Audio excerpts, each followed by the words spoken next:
Mr. Speaker, the bill before us was the first substantive piece of legislation considered by the 111th Congress. In a matter of days, it could be one of the first substantive measures signed into law by the 44th President of the United States.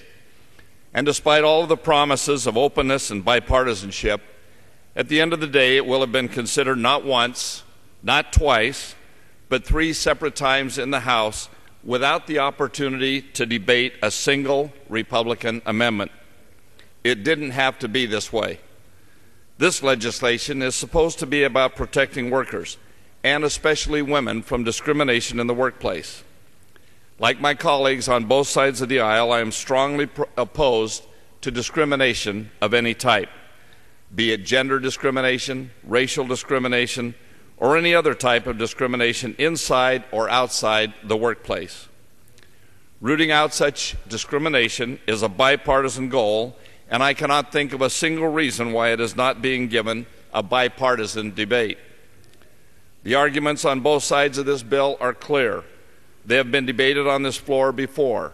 For my part, I believe that enriching trial lawyers is simply the wrong way to ensure a fairer, more just workplace.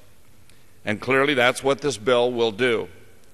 By eliminating the statute of limitations, the bill invites more and costlier lawsuits. We're talking about economic stimulus this week, so it's only fitting that we begin with an economic stimulus package for trial lawyers. But for me, Mr. Speaker, the controversy we face today is not just the underlying legislation, although it certainly is controversial. No, the controversy today is the stunning lack of openness being shown by a majority that seems intent on wielding the heavy hand of power. Less than 24 hours ago, the Rules Committee held an emergency meeting in order to bring this bill to the floor today. As I understand it, the job of the Rules Committee is to consider potential amendments and decide which of those will receive a vote by the full House.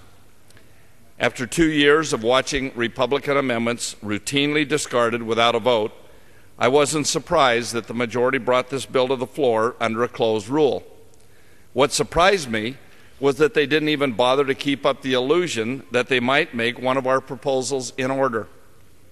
In fact, the Rules Committee did not even set a deadline for amendments on this bill. So certain were they that not a single proposal would be worthy of consideration.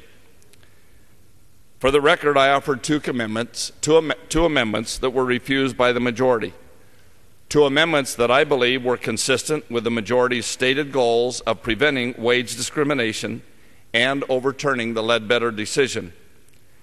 At the same time, I believe those amendments would have helped to avert at least some of the unintended consequences this legislation is sure to spawn.